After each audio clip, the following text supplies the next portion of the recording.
Ladies and gentlemen, another week, another topic. Get to your phone lines. You know how we do it over here. ZoWilliams, the voice of reason, Sirius XM 98, 855-369-9898, the voice of reason, back in the building for another incredible show. It's crazy. I'm telling you, it's crazy. We got guests, we got authors, we got PhDs. We've even got musical talent. It's going to be crazy tonight. Stud Love, a deeper look into the aggressive lesbian lifestyle. You know, I got some crazy questions on this one here. Jeez, I've done the research. I have immersed myself in the topic as far as I can go, in the culture even, as far as I could take it. I can only go so far. I guess I would be considered a stud, an alpha male amongst men. But what is a stud, an alpha female amongst women? Stud love. Are women now preferring the masculine woman over the heterosexual man? You better get to your phone lines. 855-369-9898 is the number to dial. Follow me on Facebook. Join the conversation all week long. I'm spitting out these questions. I'm going to take a quick break, but when I come back, I'm going to hit you with all of these questions. But I need you to follow me on Twitter, at ZoWilliams. It's just that simple. At symbol ZoWilliams. Follow me all week long. Get these questions. Get the quotes. The conversation is immense during the week. You got to participate. ZoWilliams, voice of reason, Foxxhole Radio, Stud Love. A deeper look into the aggressive lesbian lifestyle. Holla at me. I'll be back. Ladies and gentlemen, ZoWilliams Rising back in the building. Foxxhole Radio, the voice of reason, Sirius XM 98. Get to your phone lines. You know how it works over here. Phone lines are crazy. And what I like to do is I like to lather the listeners up with questions. I mean, I'm confused, man, about a lot of this. I wonder how much impact technology has on the shifting gender boundaries. Kind of crazy, man. Once Facebook, well, let's go all the way back. Once MySpace came out, people just really started coming out of the woodwork with who they really are. I'm just saying, the internet allows you to be anonymous to some degree. Put up a fake picture, you know, fake identity, and just really tell the truth about what you into. 855-369-9898. I got questions. Chaz Bono, you know, the daughter of Cher and Sonny Bono. She's in a lesbian relationship but wants to become a man. How's this supposed to work? Now, that's kind of strange. Why wouldn't the girl she's with just be with a man? I'm trying to literally understand it. It's crazy out here in this world right now. I'm not saying it's a negative thing. I'm not saying it's a bad thing. I'm saying it's confusing. I watched a documentary called Aggressives. And a lot of these, I mean, we got all of the definitions here, and I'll be going through the definitions. But when I'm looking at this, I'm thinking some of these young women want to be men, right? So what about the lesbian woman, you know, who is with another lesbian woman, and that woman decides to go the full length and change genders? Is she still lesbian? I mean, it's crazy. Why are some lesbian femmes attracted to masculine females and not heterosexual men? I mean, if you want, is the stud the best of both worlds? Maybe a man is just too gruff, too hard. I don't know. It's a crazy when you start looking at it. And then I watched a video today that really just threw me for a loop. 855-369-9898. You tuned into the voice of reason. ZoWilliams Rising. ZoWilliams, another riveting topic. Stud love. A deeper look into the aggressive lesbian lifestyle. 855-369-9898. I was watching this video today. It's crazy. It was a stud talking about stud on stud love. And the way she put it down was, and I was confused, just even listening to the terminology that she was using. She was like, to me, that's homosexual. But I'm like, isn't the lesbian relationship homosexual in and of itself? Is it a different degree of homosexuality? A deeper degree? Can studs get together? Apparently they do. And she used the word taboo. As if lesbianism isn't taboo in a heterosexual society. Somebody call me right now. I see the phone lines. They're on fire. 855-369-9898. Can women who are living in a homosexual or, lesbian relationship be guilty of also living on the down low? I'm saying. People in here with their mouths open like, what is he doing? Listen, do studs cheat on their women like heterosexual men cheat on theirs? Studs are trying to be like men, right? We got some studs out there who are mimicking low-level consciousness male activity. What do I mean by low-level consciousness male activity? Some men don't like to be touched. Some men need touch therapy. Some men don't like a lot of affection and, hey, fall easy with all of that, okay? The game is on. A lot of us are like that. But I think some studs are mimicking low-level masculine energy, thinking that's how you're supposed to be. It's a question out here in the world. Some studs don't want their ladies to be affectionate and touch them. Give them head. That's what I heard in the video. I'm afraid. I'm very afraid, but I'm not afraid to have the conversation. Are you? 855-369-9898. Zometheus Rising. I'm going to ask a couple more questions, and then I'm going to open up the phone lines because they're on fire. Let me just give another one. Ladies, I want my ladies to call in. I love to hear from you. And if you're in a lesbian relationship, this is a call to action. Talk to me. Are you dating a stud? Are you married to a stud? Is a stud responsible for the same duties that a man would be in your relationship? Is a stud your protector, femme? Is a stud your protector? Are you going to step back when it goes down and let your stud handle the business? I'm saying 855-369-9898. That's the number to dial. Ladies, who's more aggressive in the club? A man on the prowl for a hot chick? Or a stud that's after the same chick? It's a crazy world out here. I'm trying to understand it. 855-369-9898. Now, this is what I'm going to do. I'm going to go to a couple of callers really quickly, and then I'm going to go to my guests. If you've just tuned in, tonight's topic is an interesting one. We like to do, thought-provoking topics all the time. Stud love, a deeper look into the aggressive lesbian lifestyle. Aggressive apparently is one of the terms that they use to define the type of stud they are, right? I said I was going to go to the phone lines. I see them. I respect you guys for hanging in there. Let me just go over a couple of terms for stud. It's kind of interesting. We have femme, lipstick lesbian. What? It's just femme? Excuse me. My producer is like, it's just femme. She's had, some experience in this area. She's like, no, I haven't. I'm a bitch. Hey. It's femme. Femme, lipstick lesbian, the more feminine woman in a lesbian relationship. Then you have stud or dom. I guess dom is short for dominant. The dominant female in the relationship. I wonder if there are femmes and studs in homosexual relationships. Kind of strange. Somebody call me right now. 855-369-9898. We're exploring this here. The dominant female in a relationship, their clothing is usually manly. And then you have butch. I even seen one called futch, which is the mixture of a femme and a butch. I'm trying to understand. Can somebody talk to me right now? 855-369-9898. We have so many different definitions. I will be going back to the definitions throughout the show, so please hang in there with us. 855-369-9898. Let me just do this. I said 5698. It's only 298s. Just call us. And what I'm going to do now is go right to the phone lines. We have somebody online right now. Vaughn from Texas. You're in the building. Voice of Reason. Holla at me.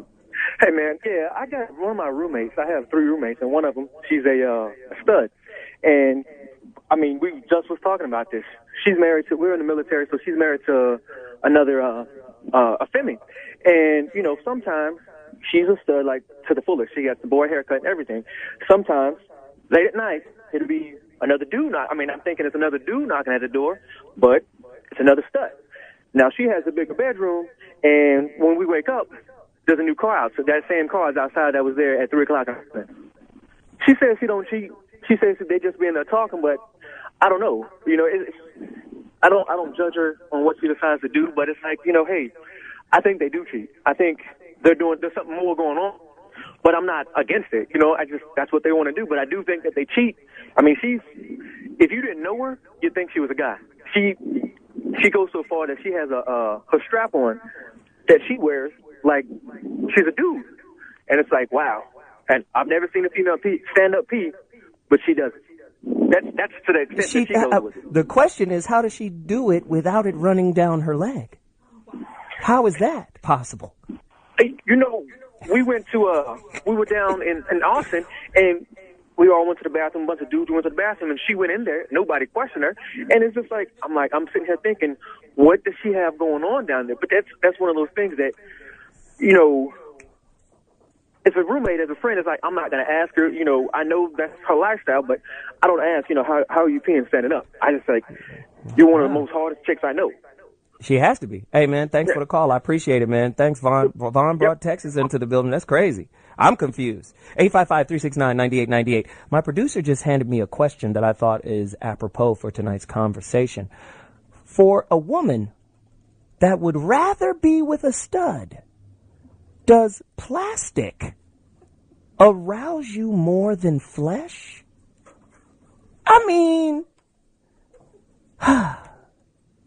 you know, the porn star Pinky has made this really popular, you know, I think. You know, but wouldn't a man, I'm still confused. And like I said, we have some really esteemed people online that are going to help us with this, our guest or whatever. But I'm just confused, man, because it just seems like the gender lines are so blurred. Because in a lot of instances, you have lesbians, you know, who have never been with a man. They just lesbian, only like women. But then I see within the culture, there's a lot of vacillation back and forth. You understand what I'm saying? And it's almost like they're just confused about the gender or about their own gender or about what they really want, or maybe they're not connected to themselves. And our professionals who are online with us will help us with that. But let me go back to one more caller before I bring in our first author. Eddie from Memphis. You're on the Voice of Reason, man. Just hey, talk man, to me how's about it going? this. I'm good. What's happening? Hello? Yeah, you're here. Oh, man, I couldn't hear you. I don't have no problem with all that stuff, man. I mean, but when I hear about it, you know, it's like, you know, they bash the guys for being together, but two women together is cool, you know. I disagree, man. Homosexuality is homosexuality. If you want to do it, do it. You know, I don't understand all the terminology that comes with it. I try to listen. That's why I'm tuned into your show right now. Well, I appreciate it. I'm trying to learn right with you. Man, I'm like, you know, is it, you know, what's good for one should be good for two, you know, but you see two women walking down the street holding hands, man, you know, everybody's, well, that's natural. Well, you see two guys doing it, everybody wants to point fingers at them, you know, so I'm trying to learn all this shit, man. Yeah. And thanks for the curse word, too. I appreciate it. Listen, thank you for the call. Again, he brings up a great point about the stereotype. What are the what are the stereotypes that lesbian and homosexual people have to face all the time? And in general, every guy would love a menage a trois with two hot fire females and a little slap and tickle between them and a little licky and I'll watch a little and then I'm in. It's my turn. Can I tag in? We would all love it. Let's just be honest. 855-369-9890. I'm saying there's a lot of men out there who would love it. As a matter of fact, if you're a guy and you're dating a woman who is maybe she's bisexual, right? And maybe you have the permission from her. Maybe y'all have an arrangement where she goes and finds a woman to bring to the dance. And the woman can only participate in the dance if she's chosen by your woman. If you're experiencing that, call me. 855-369-9898. I want to hear. Let's go. Let's get our author on. I think we have somebody on right now. I went to her YouTube. She got some videos up. She's very free and flowing. I love her whole energy. It's a cold situation. Let's bring her in. Her name is Katrina Arango. She is the best-selling author of over 15 books on lesbian love, dating, relationships, and erotica. She is a natural healer and has a PhD in holistic health. Her focus is on the integration of the mind, body, and spirit to maintain a spiritually joyful, physically healthy, and emotional connection romantic life. That's what she said, connected romantic life.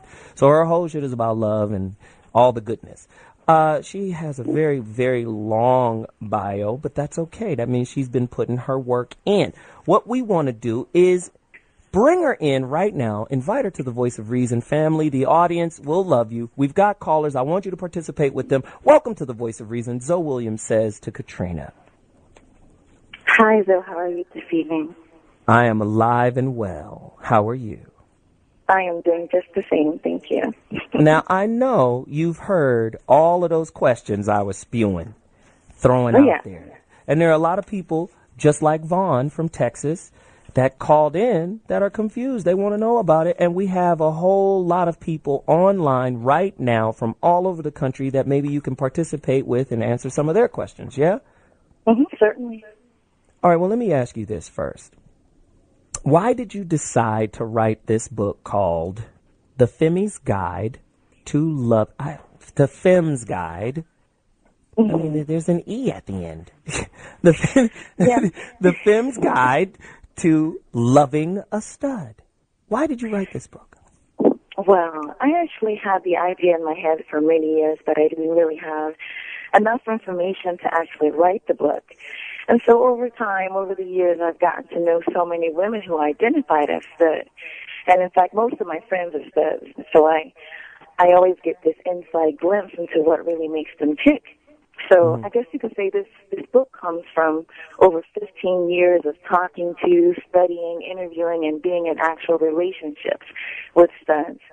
So I found myself hearing femmes say over and over, I wish there was a femme manual out there or some sort of book where I can really get into, what's going on in their heads to get a better understanding of studs. And so that's how the idea was born. But can I ask you this? Because a lot of people, a lot of heterosexual people, I think this conversation is about opening up the awareness for heterosexuals to understand, the lesbian, butch, aggressive, femme, lipstick, chapstick, all of the terms, just to understand the culture better. Because I think with understanding comes tolerance, comes respect, and a lot of this stuff is very taboo for a lot of people. And, I think that's the purpose of having you on the show. This is the major question for me. Why, in the lesbian dynamic, why is a femme attracted to a masculine woman and not a man? You understand? A lot of people have been asking me that question. Yes, let me just demystify it for you right now. Okay. I always tell people when they ask me, well, if you like studs, why don't you just, date a guy? Okay, well, my answer is I like masculine energy in a female body. That's the best way that I can put it. Because go deeper. I'm a lesbian. Go deeper. Yes.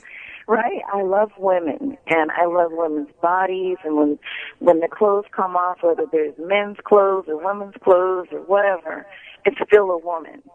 But I do appreciate masculine energy, and to me, energy is not owned by any particular gender, because we all know there are feminine men out there, and there are masculine women out there. So that's the best way that I can describe it, personally speaking. Right, for myself. Right. So would that also say that you don't like the masculine body? Myself, I don't. I actually have never had a boyfriend, and I have never dated men at all. I know that's actually very rare. Most lesbians have at some point had relationships with men and have had boyfriends or even are coming out of marriages. But I have never been attracted to males. So to me, That's just the best way I can say it. And I think let me ask you this. And this is very, very interesting. I'm drawn into the conversation. Let me ask you. I've seen and I've spoken. Let me just say, over the years, my contact with stud women has been through basketball. You know, I remember about 10 years ago, I used to play at this gym in Pasadena, maybe even longer than 10 years ago. I think it was around 15 years ago. I'm from Pasadena. I play in this gym. There were two lesbian girls. They both were studs, and they were twins. They were twin studs, right? And they used to mac down and convert girls. They used to mac them down, convert them. Like, hey, this is how we run. And they would come play ball with us, and they was balling, elbowing people in the mouth. They was cold-blooded with it. I was like, okay. We picked her up. She running with us, you know. But my point is, if you're just tuning in, this is a crazy topic, stud love, a deeper look into the aggressive lesbian lifestyle. I'm on right now with author Katrina Arango, PhD. She has 3,700 different books. I'm going to give you the list of how many books she's got. But back to the conversation. What I've always noticed that they mac people down. My question to you is, if that's the case, if a stud can take a heterosexual girl and turn her out and bring her into the lesbian lifestyle, can the same be said of a man macking down a stud and bringing her into the heterosexual lifestyle? Well, you know what? There are a lot of misconceptions about studs out there. And one of the things that people don't talk about is that there are bisexual studs out there. Interesting. Wow. Yeah. Okay. Wait, we got to stop right now. We're going to take a break. That was a revelation, ladies and gentlemen. If you've just tuned in to the Voice of Reason, our author, Katrina Arango, PhD, just told us that there are bisexual studs. Studs, if you're a bisexual, if there's a bisexual stud anywhere in the vicinity of this radio broadcast, please call us right now at 855-369-9898. I got to take a quick break, but damn it, don't go anywhere. We'll be back in 2.2. Ladies and gentlemen, ZoWilliams, the Voice of Reason, back in the building. Phone lines are on fire. Stud love, a deeper look into the aggressive lesbian lifestyle. It's kind of crazy. You know, we got all of these definitions here. Of course, we have our author on right now. Her name is Katrina Arango, PhD. She's written a whole bunch of books here. Let me see. The Fem's Guide to Loving a Stud, Get Your Ex Back, The Lesbian's Guide to Rekindling Your Relationship, The Lesbian Bad Girls, Why We Always Fall. There's a bad girl in like the bad guy, this is a crazy dynamic.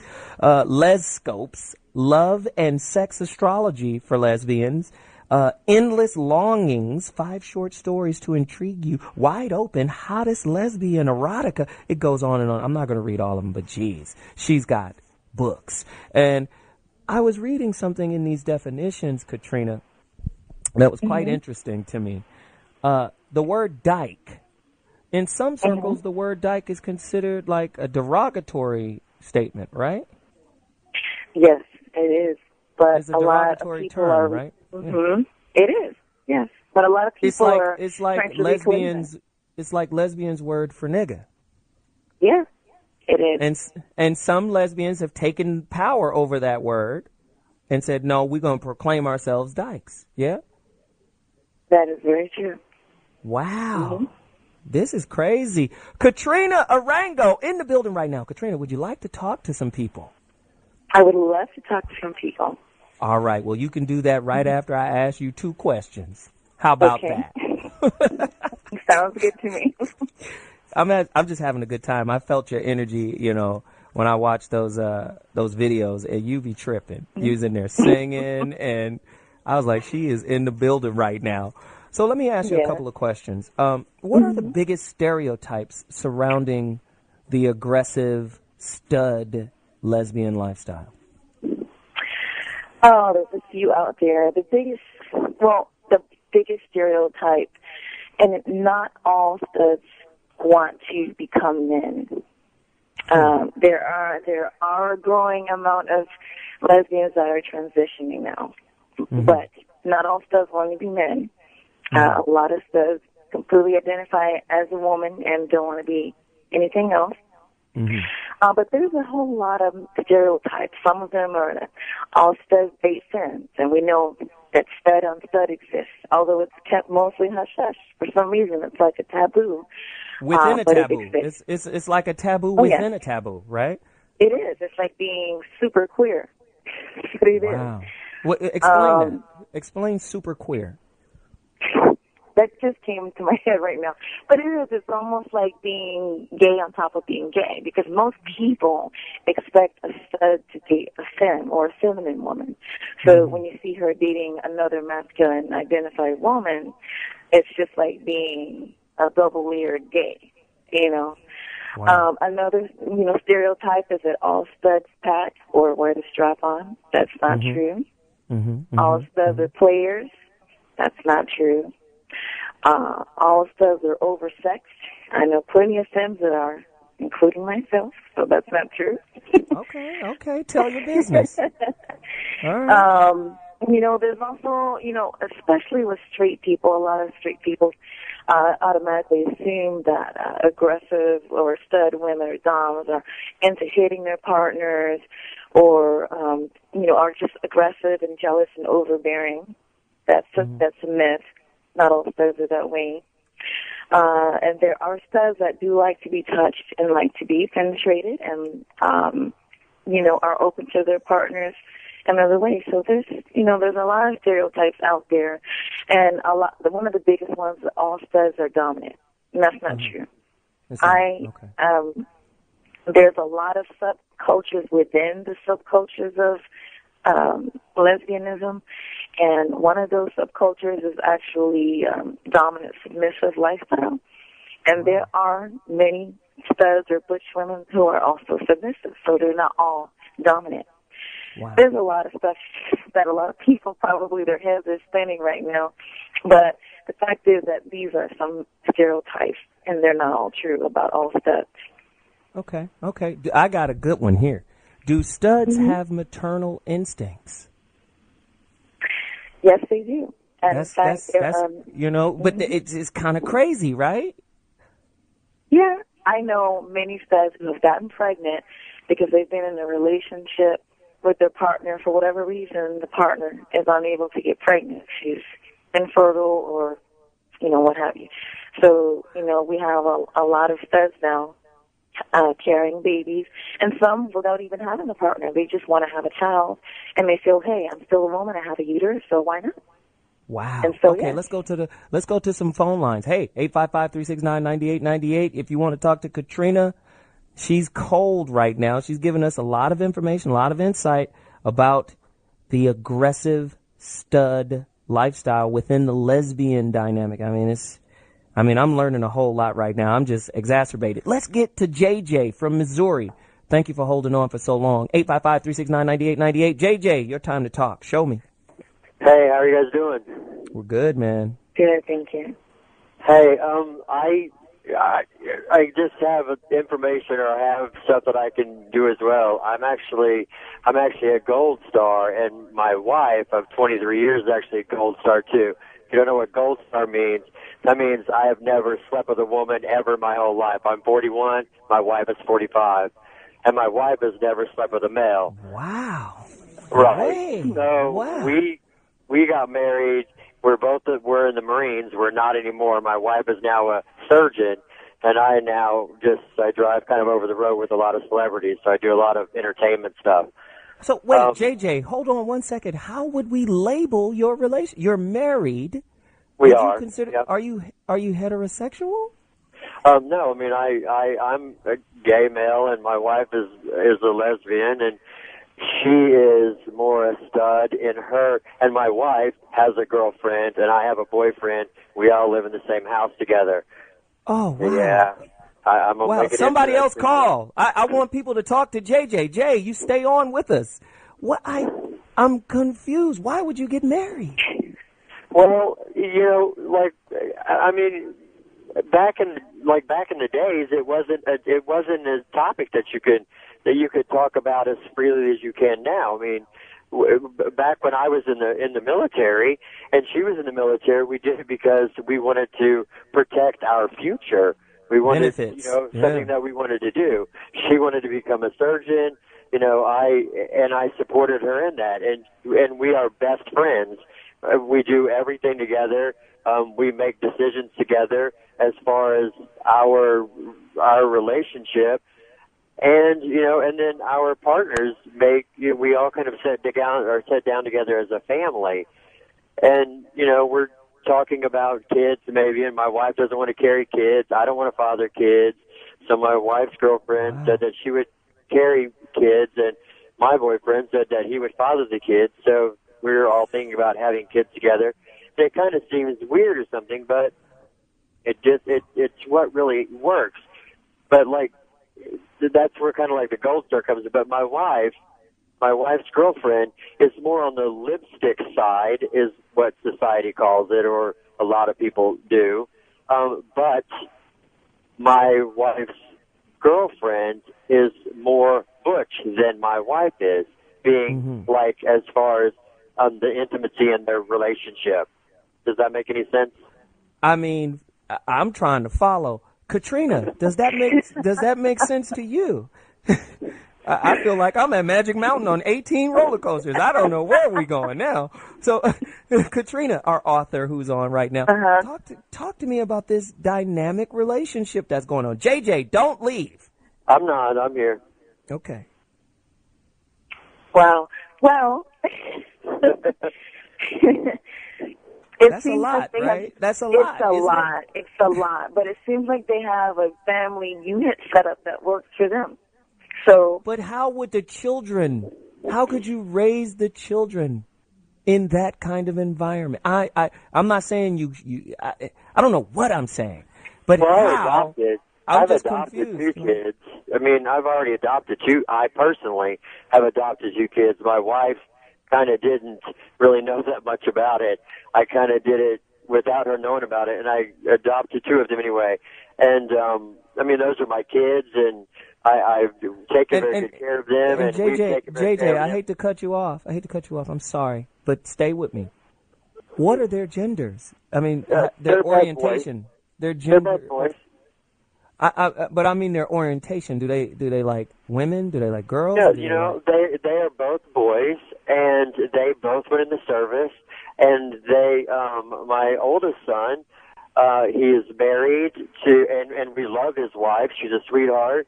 They have now 2 kids, and my youngest son is engaged to get married to his high school sweetheart. And I hope that everything works.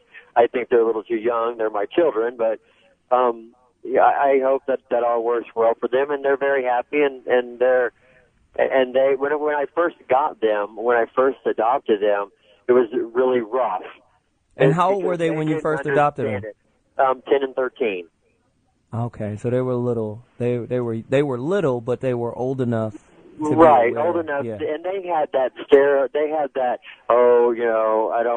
I'm in a house of fags and stuff like that. I mean, that's their stereotype. But then they kind of, after a couple of months, they kind of broke that shell, and then they were like, "Oh wow, it's just like being anywhere in any home with any." Were they bullied? Father. Were they bullied at school because of?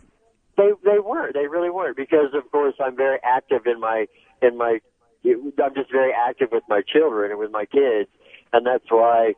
My parents are, I had a rough childhood and stuff, and I could go through all that stuff, but my parents since came around, and then now life is a lot better, and they accept things, and they've accepted everything that's going on, and they wouldn't know me any other way. They wouldn't know our family, the dynamics of our family any other way. Right.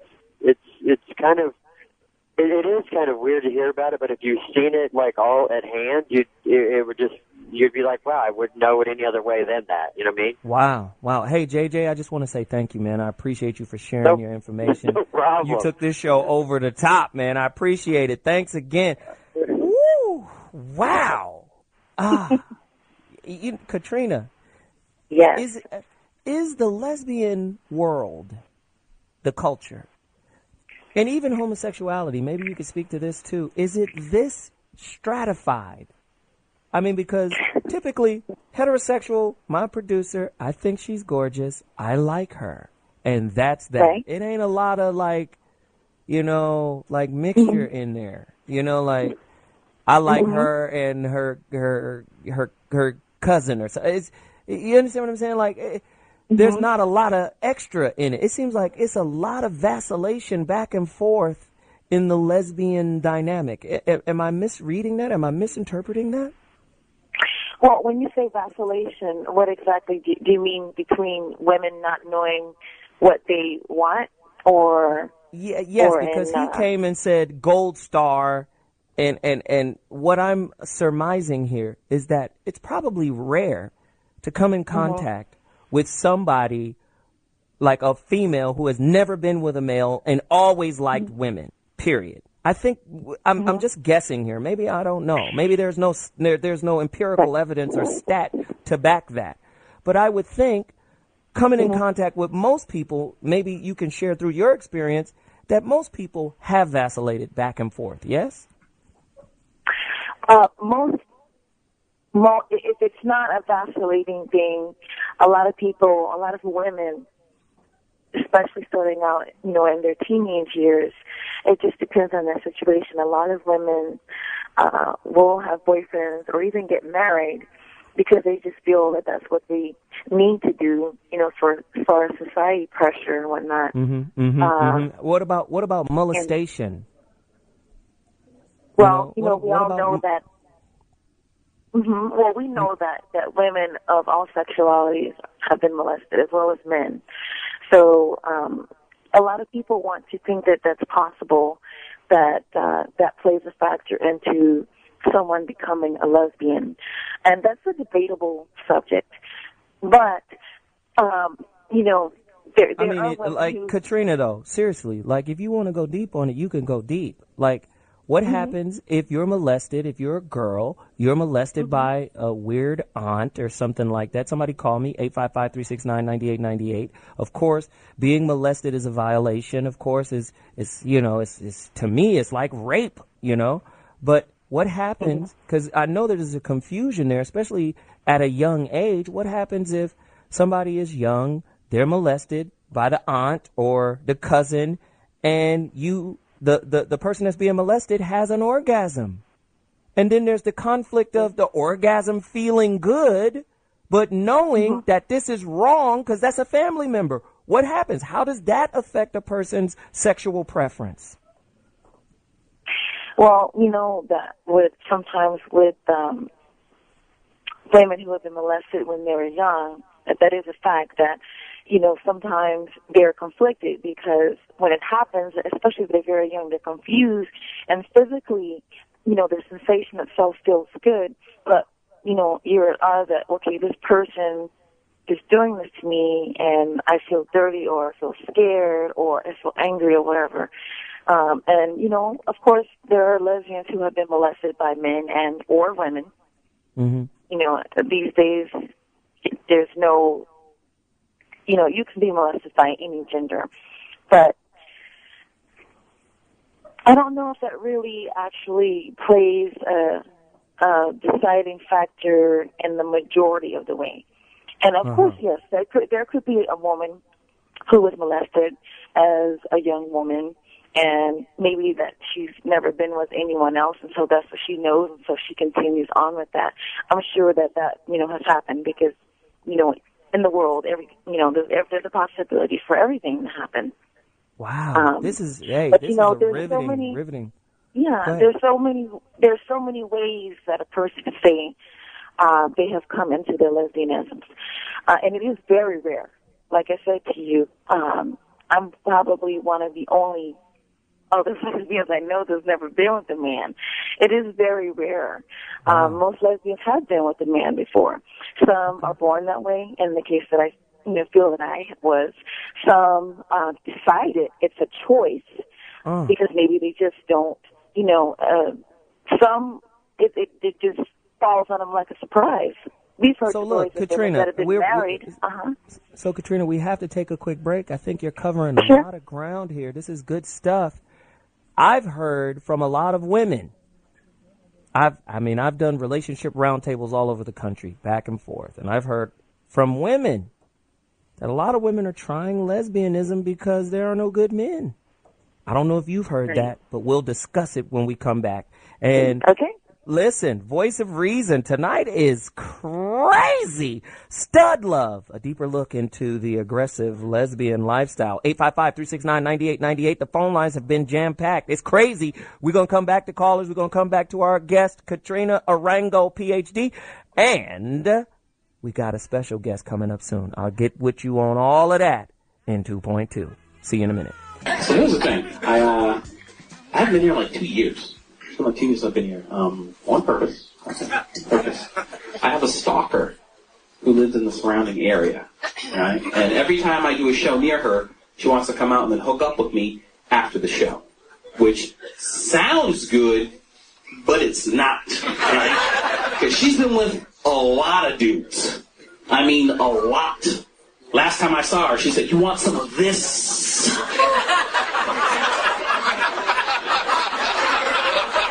And I was like, I'll wait for the Carfax.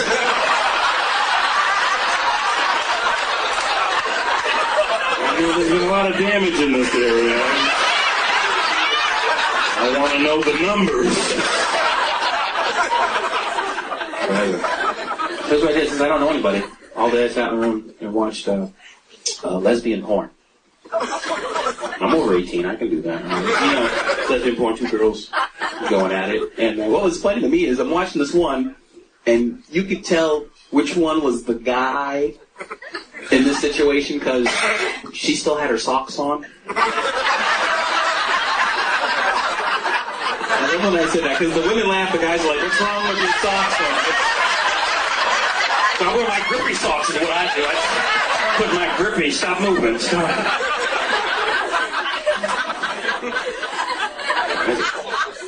I love lesbians. That movie has made me realize I love lesbians. I'll never get tired of watching hot chicks kiss other hot chicks. Yes, please. Yes. I thought I'd try. That would work. Right.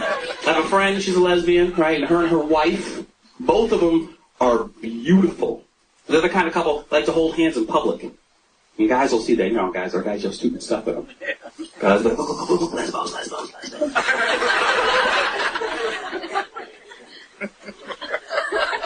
Kiss her! Put your tongue in her mouth, she won't say it. Right? But don't laugh, it makes them feel bad, and it makes me feel bad, because they're my friends. Sometimes I'll be at the house hanging out with them, just the three of us, and I'll be sitting there thinking, kiss her. Put your tongue in her mouth, she won't say it. And they'll say things like, Warren, we can hear you. Freaking us out. Got a guy friend, good looking guy, I always told him he should model. He's got that model jawline thing going on, and I'm gonna bond tonight, I'll be honest with you. Sometimes I find myself staring at him thinking, this book is a little too... Ladies and gentlemen, ZoWilliams Rising back in the building. Tonight's topic has been literally on fire. Phone lines jam-packed. You know how we do. If you're just tuning in, tonight's topic, Stud Love. A deeper look into the aggressive lesbian lifestyle. Of course, we've got an amazing author on, Katrina Arango, PhD. Katrina, you've written like 787 books, and they're all bestsellers. I'm going to have to wrap you. This is the end of the road for you on this show, but I want everybody to follow where you are. You got to tell everybody where to find you. And before you do that, I just have to ask the question about what you mentioned earlier, bisexual studs. On your way out, I want you to take off from the free throw line and dunk this question. You're telling me that bisexual studs exist? Is this really a real phenomenon within the lesbian dynamic? It is real. It's a very real reality.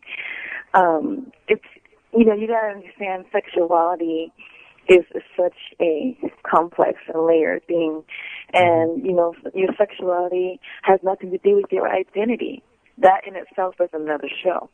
Because you can identify as a stud, but it doesn't mean that you are a lesbian. You could be bisexual. You could even be you could be so many different. There's so many different areas that we can talk about on that. So, but Katrina, just really quickly, a stud is more like an alpha. Is that different?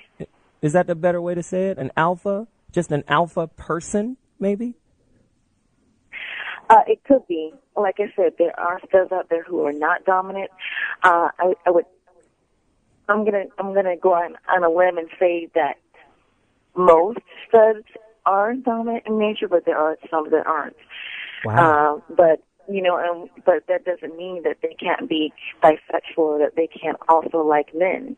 It's just a matter of from what I have seen in the community, a lot of studs are on the down low about also liking men. So studs can be on the down low too, and if a stud is liking a man, would then the stud become a femme?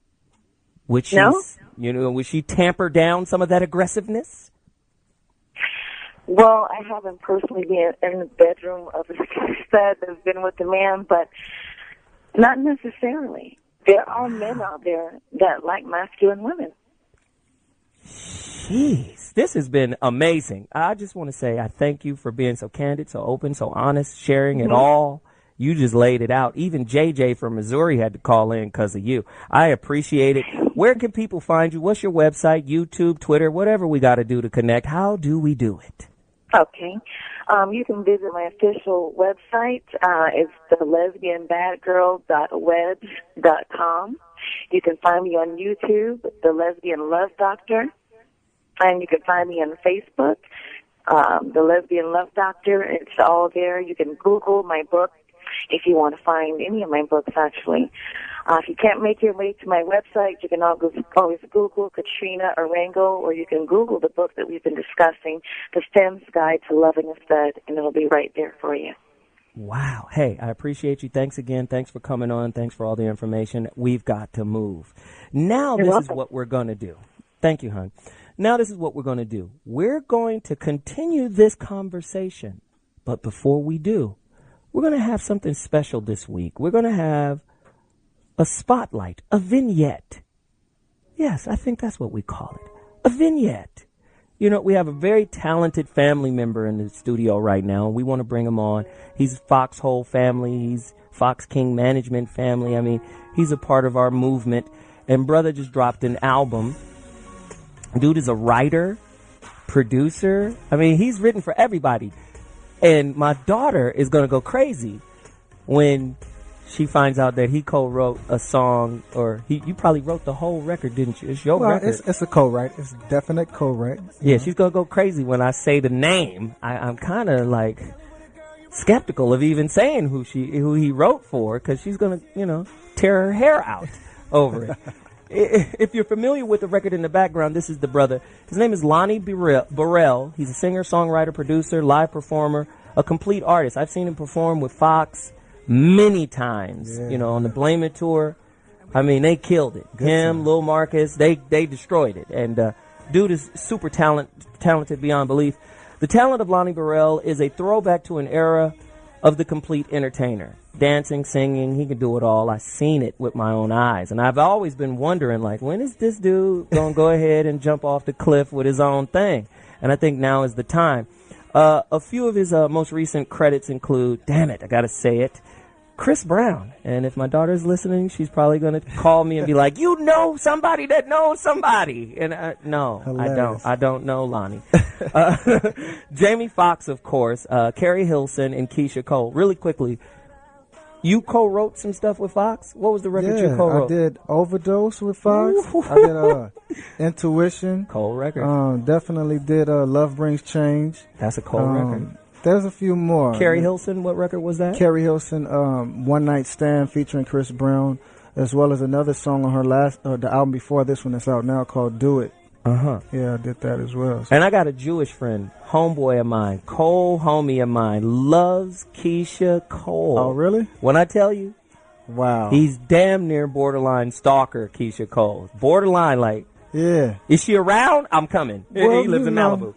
See, You know, she's back and forth. She's out here probably. She may be out here now, but she's back and forth between here and Ohio. So we see Keisha every once in a while. Well, what record did you write for her? It's a song on her last album called This Is Me. It's called Thought You Should Know. Me and Tank did that song together. Yeah. Wow. Now, let's just forget all the people you've helped to success. Let's talk about your success. You have a hit single out. I do. It's called Favor. And it's Kelly Rowland. Jesus. Can I get the hookup? So, you know, I can take you to the water. And I will drink all of it. Wow, Kelly Rowland, for real. Yeah, she's amazing. Man, is she taken? Well, that doesn't really matter. Just introduce Well, I would her to tell me. you this. She isn't married yet. So I don't know if that says she's available or she's taken, but, you know, it's possible. Yes, the alley-oop is all I need. you be Baron Davis in the Kia. And you be Blake Griffin. And I'll take it from there. Yeah, all-star game. Hey, man, that's a cold situation. So Favor is the single. What is the name of the album? The name of the album actually fits your show very perfect. It's called The Love Train. Really? Yeah. So it's called The Love Train, and the concept behind that is just, you know, if we all understand how to respond to adversity and just hard times, whether it's a friend, your mother, your father, girlfriend, you know, as long as you learn how to respond with love, and you create this movement of people that understand how to love each other and stay connected that way. That's the love train. Wow. You know what's so interesting? I'm a weirdo. So I'm driving up in the Mini Cooper, and I got the the CD in, and I'm listening to this PhD talk about relationships. Yeah. Right? And what he said that struck me on the way up here that connects so succinctly to, you know, your definition of your album. He said, we reserve our worst behavior for those we love the most. Yeah. And if people misinterpret the fact that relationship is the conduit to bring out all of your stuff. Yeah. For the purpose of you fixing it. Exactly. Not for the purpose of you blaming your partner. Exactly. Yeah. That's what a relationship is. So the fact that, you know, you're on this right now with this album, I'm really excited about it, because what I don't like is superficial music. Right. And this sounds like quality music, there's man. substance behind this music. You know? So tell me, when does the album drop? Where can people get it? What are we doing? The album actually dropped on iTunes, I believe it was March 27th. And so it's available on iTunes now. It's been available in Japan maybe 2 weeks prior to that with the hard copy and everything, and we're working to get the hard copy out here now. But there are a lot of people that are ordering the hard copy from Japan because they can't wait. So, you know, it's available on iTunes now, and it's doing really well. Fans are talking about it every day, and the word of mouth has been great. Crazy, right? Yeah, it's been real crazy. So before I ask you this next question, if you're just tuning into The Voice of Reason, my topic is not music tonight. We're having a special music vignette with artist, singer, writer, producer, live performer, the complete artist, the new Dougie Fresh of 2012. I mean, hey, that's what it is. Lonny Bereal's on with us right now. Yes, sir. Tonight's topic, however, is stud love, a deeper look into the aggressive lesbian lifestyle. We will be getting back to it. 855-369-9898 is the number to dial. ZoWilliams, Voice of Reason, Foxxhole Radio. But before we do, I have a couple more questions for Lonny, and I want to hear the Chris Brown record that he did. And let me hear the lyrics. To see what your daughter To see what my daughter is listening to. You know, this is going bad right now. Can we play that underneath us while I continue to talk here? So let me ask you this, Lonny. What is your goal, man, as an artist? Like, what are you trying to do? Are you trying to change the world? Are you trying to change hearts, minds? What are you trying to do? Or are you trying to get some strippers some change? Well, I definitely want people to understand and get a better understanding of love and relationships. A lot of my album is talking about the ups and downs of relationships, and it's been so many people just getting divorces and breaking up for just little stupid stuff. This generation needs to learn how to get through relationships again. Like back in the day, my parents are still married 42 years now, and our generation, we've run away from those. You know, the minute we get a situation, any adversity, we out the joint. We going to the next person. Right. So I really want people to understand love and what it is and how it's supposed to operate. When you say for better or for worse, you got to understand what you're really saying. Right. And get through the hard times. We all appreciate the great times. But I want to get out there on the road and let people feel love from my performances, from my music. I want to hug some people, shake some hands, and just get back to love and some baby making music. Right. Hey, and let's do this. Play Lonnie's next record real quick and put that underneath us. This is your favorite joint, right? Yeah, it's called Make You Mine. Let's hear some of that, and then when we come back, I'm going to talk to you about adversity. Yes, sir. Let's do that. It's the love train, baby.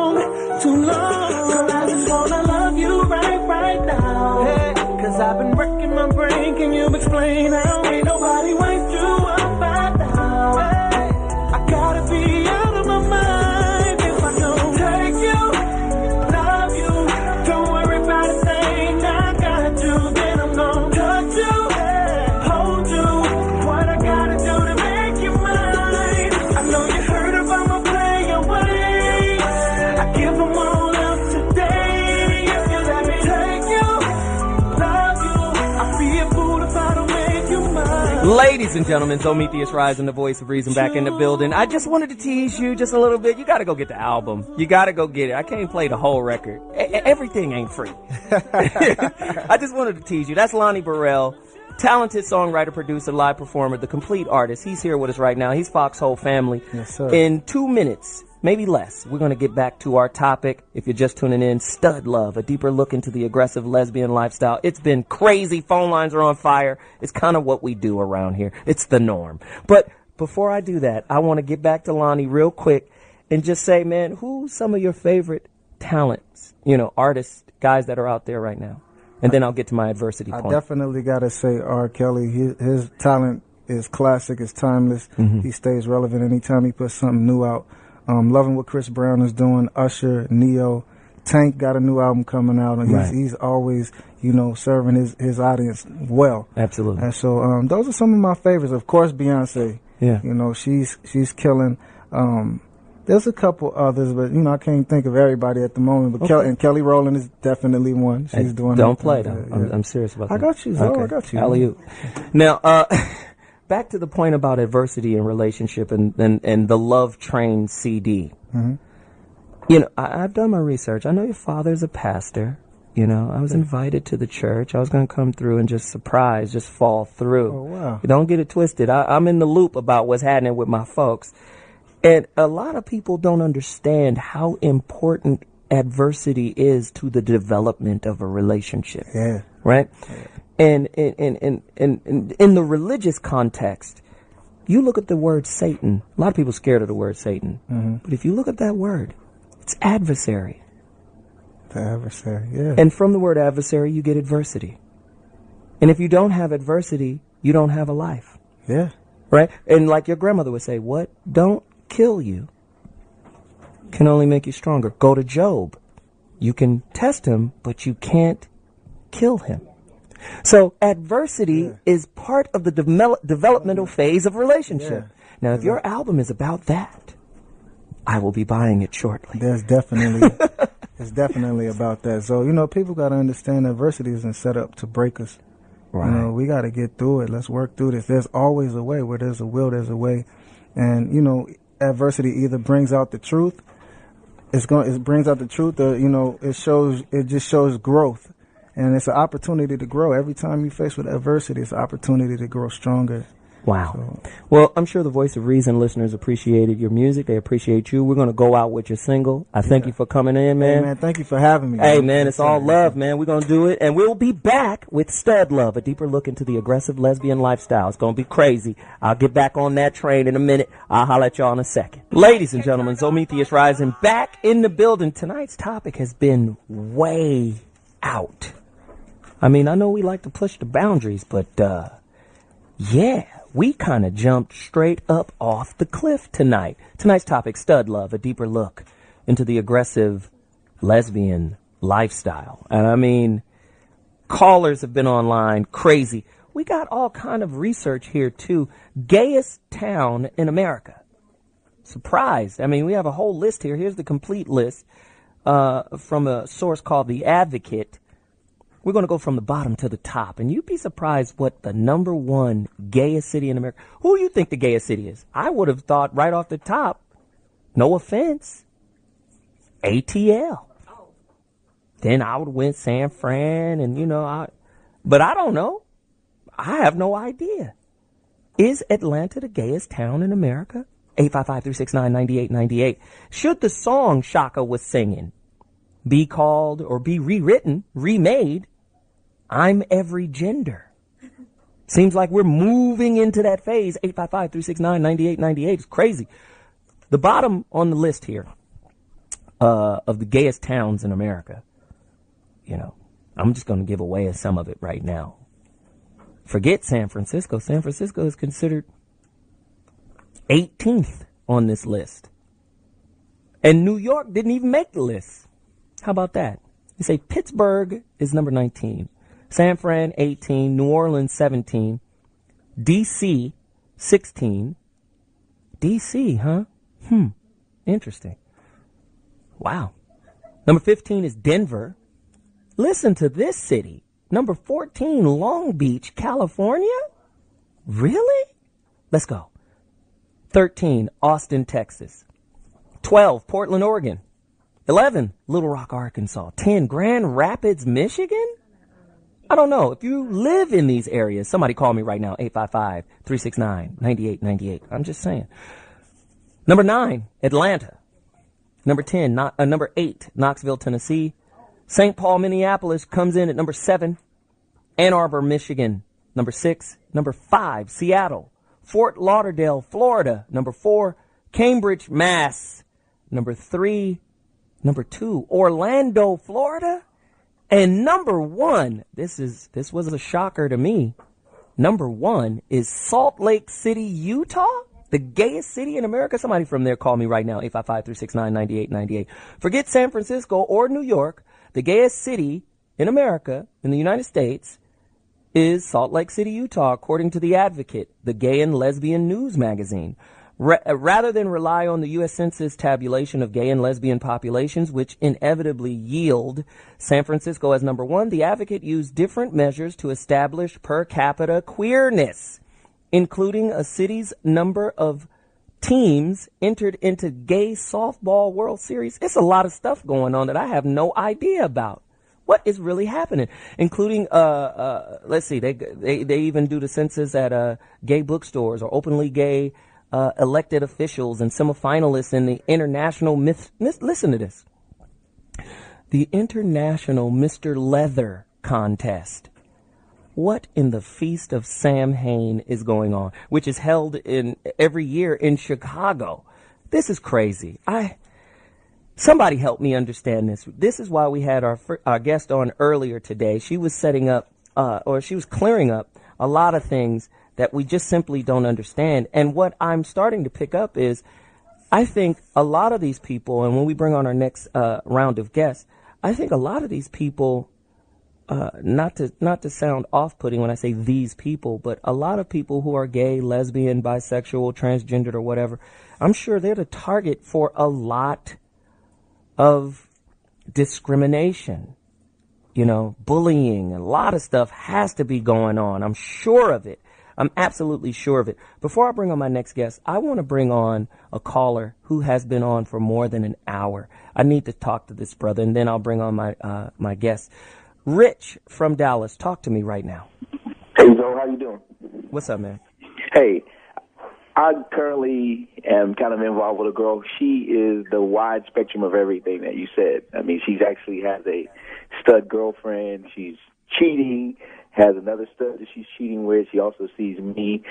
I mean, you name it, she's doing it. I mean, it's just crazy. And I'm just like, my theory is, you touched on that about the guys not living up to their standards. I think a lot of it does have to do with that. I think it's a mix of both, because a lot of men aren't being men anymore. And so girls, between bad relationships and men not being men, girls are turning to this. So they're finding the masculinity in the women, and then you also have the women that are treating them like they want to be treated by men. So who, as a woman, why would you not go for that? I mean, he's taking care of you. So wait, let me do it this way, Rich. Hold on 1 second. I'm going to let you finish. Let me do it this way, because you've held on a long time, and I appreciated that. Is he right?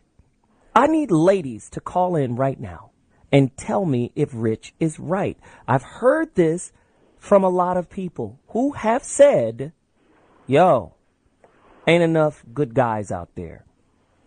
And that was one of my questions about the stud in the lesbian dynamic. Are they more sensual? Do they know how to touch a woman better? I don't know. Rich, go deeper. Finish telling me about your girl. And why are you dating a girl that's all of that? Are you bi-curious? No, I'm not anywhere near that. It's just, I mean, we have a physical relationship, but she also is involved with a stud girl, and she has another stud girl she messes around with. So I'm just the guy she calls every now and then when she wants to be with a guy. But back to the other point of, men not being men. A lot of brothers aren't working, aren't being responsible, aren't taking care of women financially, so women aren't feeling secure. So here you have this stud who wants to be socially accepted, and I give them props. I mean, they usually have jobs, they got nice cars, nice homes. Then here they go trying to, they're kind of outcasts, so to speak. So therefore, again, they have to sell themselves. It's like a man markets himself with a nice car, nice home. But if he's not treating a woman right, so here's this stud who says, well, I want to be socially accepted. So therefore, again, I'm going to cater to a woman in the manner in which she does. I'm going to provide for her. I'm going to take her shopping. I'm going to open the door.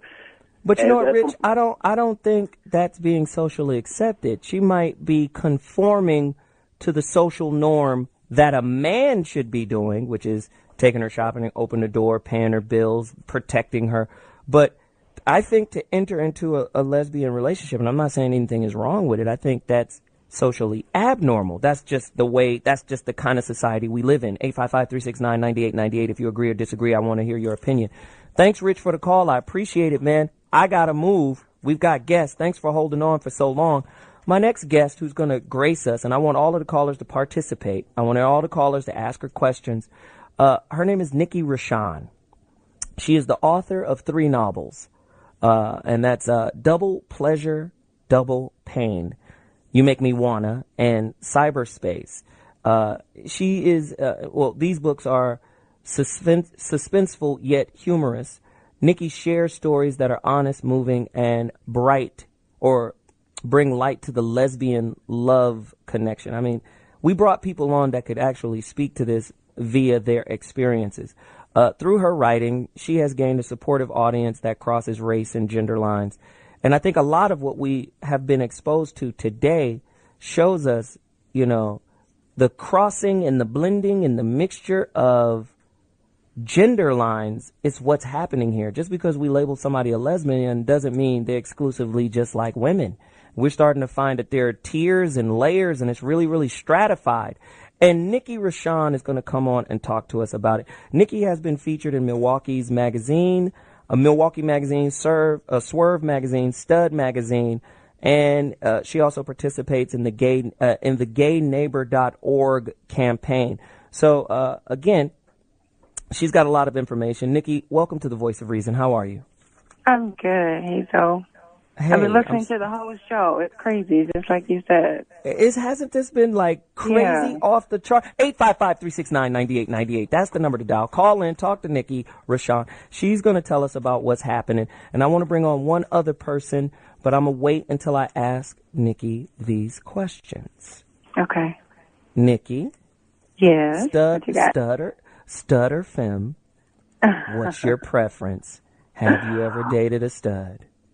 Well, I know tonight's show is all about stud love, and I'm so glad you deferred to Katrina for all the expert advice in that area. But I have to say, I prefer a more feminine woman. When I'm looking to date, and even my fiance now, I like a woman that has curves. I like clothes that accentuate those curves. I want a woman that smells like a woman. If I need something to wear, I can go to her closet and pick out a cute blouse. And I know it sounds all physical, but for me, maybe it is just that shallow part where when I think about a stud, I think truly physical. I know it's deeper than that, but when I am with a woman, I want to in a lot of ways, see her as a woman. In a lot of ways, you're like a dude, Nikki. I love the female body. It's awesome. What's your favorite part on the body? Talk to me. Tell me, what's your favorite part on the female body? Let's go. Hips. Let's get sensual. Do we have some sexy music that we can put underneath this? Please don't do that. Yes. What's your favorite part? No sexy music. I'm asking. I like hips. I like hips. You like hips. I like curves. Yeah. I think what makes a woman a true feminine woman, I love hips. I love curves. I love cleavage. I love, nice hair. I mean, I think I like, what a lot of men what my favorite part in a woman. You know what my favorite part is? What's that? The little gap area. I call it the upside down pyramid. The sweetie, she wears the nice little underwear, and you see that little gap right there while that's just, wow, it's just yogurty goodness. I love it to death. 855-369-9898. I love women, and it's just to hear a woman talk about women the way guys do. Do you feel masculine in any sense when you're having that kind of thought? When you're drawn to a woman? You're a woman, for Christ's sake. Do you feel that way? You know what? And that's why I found Katrina's statement so interesting about masculine energy, because I never really thought of it that way. I don't feel like a man. I don't look like a man, but I can understand what she means by maybe exuding that energy in certain circumstances. But I can't say that I walk around thinking I'm a dude. No. Wow. But intimately, I think there's a term, though, another one for you called studs and stilettos. That might be one for you to think about, where you have a woman who. Yeah, we got that here. We got all the terms. We have femi-aggressives, women that are femme. Sorry, I keep saying femme. Sorry, femme-aggressive, like very aggressive, not quite fully stud. We got soft stud. We've got hard stud. I mean, it's a crazy little movement. Let me ask you. Supposedly, there's a myth that women leave relationship with men for relationship with women only after they've been treated badly by men. What's your response to this? I have to 100% disagree with that. I've heard that, and I've actually had debates with other men or with men about this topic, because they assume that a certain kind of woman... Well, hold on one second, Nikki. Okay. Hold on one second. Ladies, if there are ladies out there who have actually done this, the phone lines are yours. I promise you. 855-369-9898, because I've actually talked to women who've said this. But go deeper. Let's go, Nikki. Well, I had a real deep debate with a man once in the mall who was adamant that a certain kind of woman, particularly a feminine woman or a woman who has been with men in the past, that she goes to women only because of some bad experience with a man, because he treated her wrong, he abused her, something they create. And I don't know if that's for their own ease of mind to say that a woman's not choosing, a woman's not choosing a woman over them.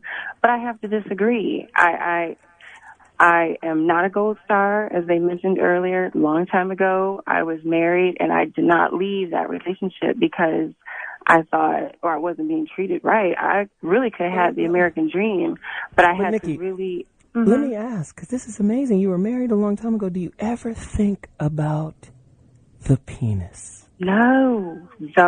When you were married, were you heterosexual? How did the transformation happen? Or were you pushing something back in yourself? Were you suppressing yourself in some way? It was pure suppression. I felt attraction for girls all the way back to 9 years old. That's the first time I can remember having a crush on a girl. Well, why did you get married? I know. I get asked that question a lot, too. I think the men I dated, or the boyfriend, rather, I had in high school, and my ex-spouse, I dated them because I wanted to be with them. I wanted to live the life that I thought that everyone thought I should live, that was quote unquote normal. So I went that route the whole time, trying to ignore, trying to suppress, trying to avoid the feelings for women that I had. And I'm sure what you're speaking to right now, a lot of women who were in your situation experienced that suppression. This is good stuff. We have another guest I want to bring on with you. She's somewhat diametrically opposed to you. You like femmes. I do. She likes butches. That's what it says here, butches. And studs. And she was brought to me by a good friend of mine. Man, this is crazy right now. Her name is Aries Hines, but she's a Pisces. Her name is Aries Hines. She is a writer whose first language is poetry and recent filmmaker who explores gender, sexuality, race, queer identity, and the politics of femme and butch dynamics. Her first short film, The List, was created with the help of the San Francisco-based QWOCMAP, that is Queer Women of Color Media Arts Project. And man, she's a cold piece of work, and she's a poet. We might have her bless us with even more artistic prose on tonight's topic. Let's bring her in right now. Aries Hines, welcome to the Voice of Reason. How are you? Hi, how's everybody doing? Hey. Hello, how you doing? Do we have a love match here? I'm already matchmaking right now. Nikki and Aries. I'm getting married in a few months. Who's getting married? Nikki, I am. Nikki, jeez. Okay. Yeah, let's keep this sensual music going. Let me ask, because then we're going to go to the callers, because we got people online right now. 855-369-9898 if you're just tuning into the Voice of Reason on Foxxhole Sirius XM Radio. 855-369-98. That's 855-FOX 9898. That's the number to dial. Tonight's topic, stud love, a deeper look into the aggressive lesbian lifestyle, which has been, and this has been a crazy show so far. Aries, before I go to callers, let me ask you this question. What is it, because I just asked her, Nikki, what she liked about women, and we just clicked, because the female body, Jesus. I mean, I have a hard time with my youngest kid's baby mother. But let me just say, it all goes away when I look at her like, well, damn. Okay. All right. Well, I have to remember why I don't like her. 855-369-9898. Aries, what is it that you love about studs, butches?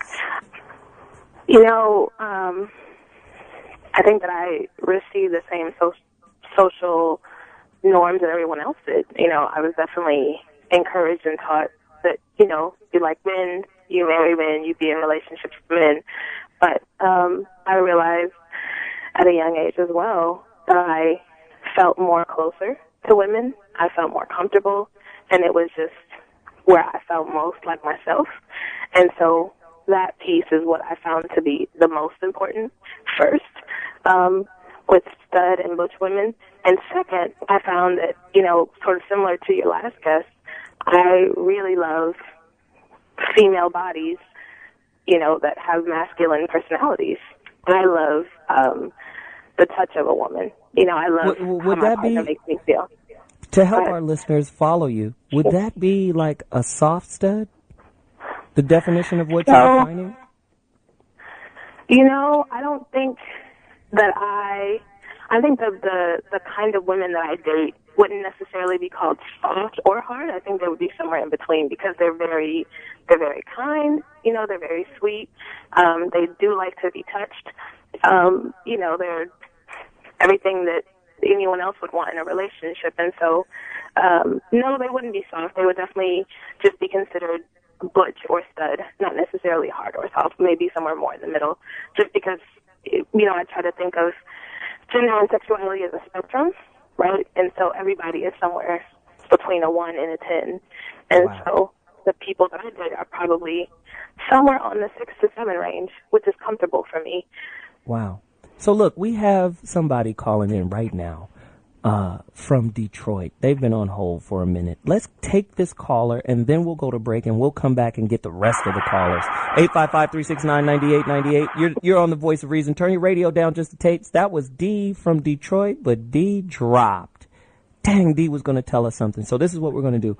We're going to take a quick break, and then we'll come back to more callers. 855-369-9898. Stud Love, a deeper look into the aggressive lesbian lifestyle. It's been a crazy show so far. We'll be back at 2.2. More questions, more comments. Let's go. Ladies and gentlemen, Zometheus Rising, the Voice of Reason. I'm not afraid of any topic. It's obvious.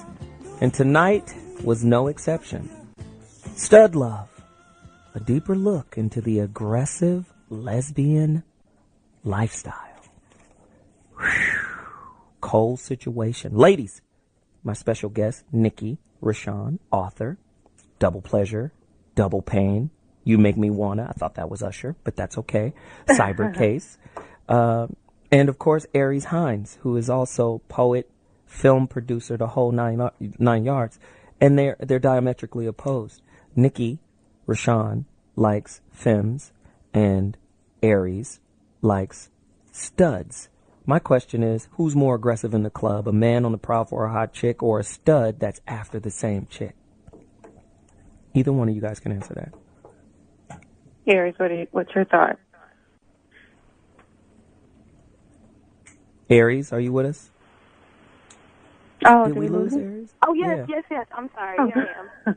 I was about to say, damn, Aries is gone. I'm sorry. Okay. So, thank you. And it's really hard to say because I don't attend straight clubs that often. Most of the time I'm going to the gay club because I'm not interested in men hitting on me. And so in the gay club, the sort of dynamics of hitting on someone is very different. And women are a little slower to approach, and they may not be as aggressive. I think when it comes down to it, and someone wanting to pursue another person, it's the same. I don't think that men are more aggressive. I don't think that women are more aggressive. I think it comes from the same place of attraction and desire. So I don't know if that's even a question that you know what I mean? Like, it's just based on attraction and desire. So Got it. So, Nikki, you? I agree with Aries. I don't go to straight clubs that often, so I don't really know who might be more aggressive. I can say this, and I can only speak on my own personal experience. The times I've been to gay clubs and gay events and parties, 99% of the time, I am approached by a more masculine woman versus a feminine woman. But who's more aggressive between a masculine stud or a stud and a man, I can't say. I'm not sure. Let me ask you a question. I mean, you guys might think this is off base, but do you guys watch the WNBA? Because, and I say that is because, they cater to the gay and lesbian community because, in American culture, there are a disproportionate amount of women that are gay and lesbian in basketball. Do you guys find yourself attracted to that sport? Do you participate? I mean, talk to me about that. Nikki, do you want to take this question first? Sure. I will watch basketball games. I don't watch it because I think there's a lesbian theme behind it. I watch it mainly just to enjoy the sport. If I had to choose between watching a men's game and a women's game, at this point I probably would choose a women's game. Really? To support. Yeah, I would. But I'm not a huge sports fan anyway. I enjoy attending events with my partner.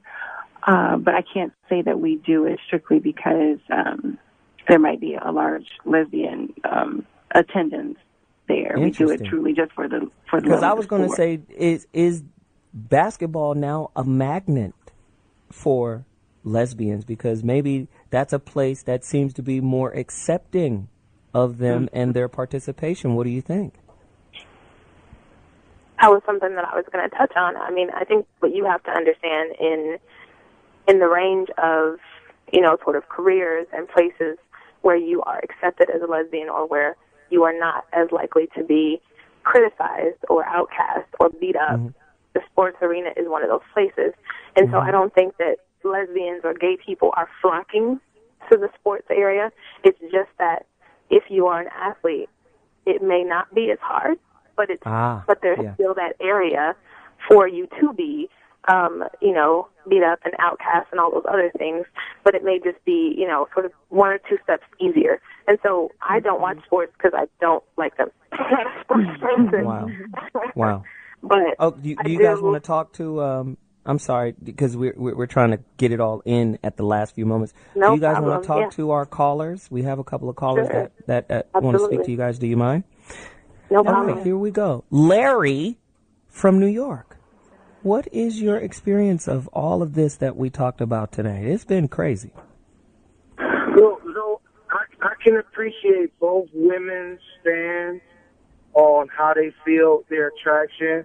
Like, I believe everybody should have their choice, and there's enough people out here for everybody to do what they want to do. I find it hypocritical for the young lady, and no offense to her, who says, well, she likes manlier looking women. If you like women, you like women, but it's kind of like an oxymoron to say, well, I like women, but I want a woman who looks like a man. Wow. Yeah, but isn't there a term for that, Nikki or Aries? Isn't there a term? I think it has to do with just gender being kind of confused, or gender. What is it? So I think there's. I can't speak to exactly what term you're talking about. I think we found it. I think the term is. I think we found it. The term is bigendered. A person whose gender identity is a combination of male, man, and female, woman. I think that's kind of what it is. This, like I said, this topic has been so revelatory. It's revealed a lot of stuff that we don't even know what's going on in a lot of ways. And sometimes these terms and identities, can confuse things even more. So, Larry, you were saying that you don't like it when a woman likes an aggressive or masculine woman. Why don't you just like a woman? If you're a lesbian, be a lesbian like a woman. Why like a masculine woman is what you're saying, correct? Right, because if you look at the characteristics, and not all, we don't want to classify all, but you have some of these more masculine, like in New York we call them butch. So you have some of these butch women who become more aggressive than normal men. So you have a woman who, and I'm not saying all women because you brought up a good point earlier about the women who turn to women because of dysfunctional relationships with men.